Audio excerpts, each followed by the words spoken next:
इस बार से आपको यूपी स्कॉलरशिप का लाभ पाने के लिए 3 प्रकार के स्टेटस को निरंतर चेक करते रहना है। पहला जो स्टेटस है वो है आपके कॉलेज लेवल का स्टेटस, ठीक है।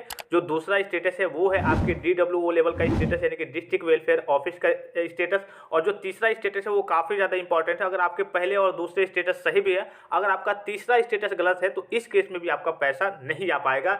इसके अलावा आपको मालूम है कि इस बार काफ़ी सारी चीज़ें चेंज कर दी गई है। जैसे पहले की बात करें तो आपका डिजी लॉकर का वेरिफिकेशन नहीं होता था, आधार ऑथेंटिकेशन नहीं होता था, लेकिन इस बार सारी चीज़ें बदल दी गई है, ठीक है।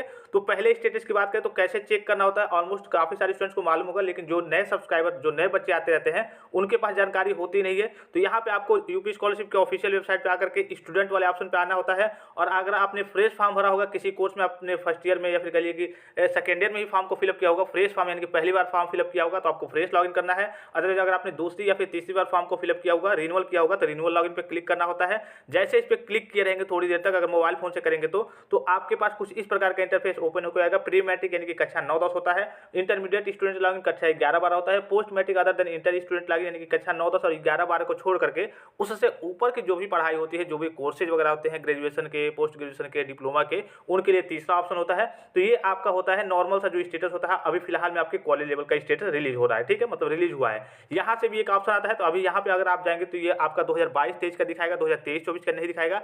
इसी प्रकार से अगर आपका जो DWO लेवल से स्टेटस रिलीज होता है वो अब रिलीज होने वाला है, तो उसी प्रकार से जैसे आप नॉर्मल से स्टेटस, कॉलेज वाला स्टेटस देखते हैं, वैसे ही जाकर के आप क्या कर सकते हैं, अपने DWO लेवल का स्टेटस जैसे रिलीज होता है उसको देख सकते हैं। 2 प्रकार के स्टेटस हो गए। तीसरा स्टेटस आपको यूपी स्कॉलरशिप की ऑफिशियल वेबसाइट पे भी आएंगे तो यहाँ पे आपको नीचे मिल जाएगा कि यहाँ पे आपको दिख रहा होगा check your Aadhaar seeding status. इस वाले ऑप्शन पे आपको क्लिक करना होता है, यानी कि आपको अपने NPCI का स्टेटस चेक करते रहना। अब देखिए यहाँ पे काफी सारे स्टूडेंट्स ये सोचेंगे कि मेरा तो ऑलरेडी हो चुका है, मेरे में कोई समस्या नहीं है, मेरी सारी चीजें मैनेज है। लेकिन मैं आपको क्लियर कर दूं कि ये आपका जो स्टेटस है यानी कि NPCI का जो समस्या है, ये कभी काफी सारे बच्चों में आती है, कभी कभी ऑटोमेटिकली हट जाता है।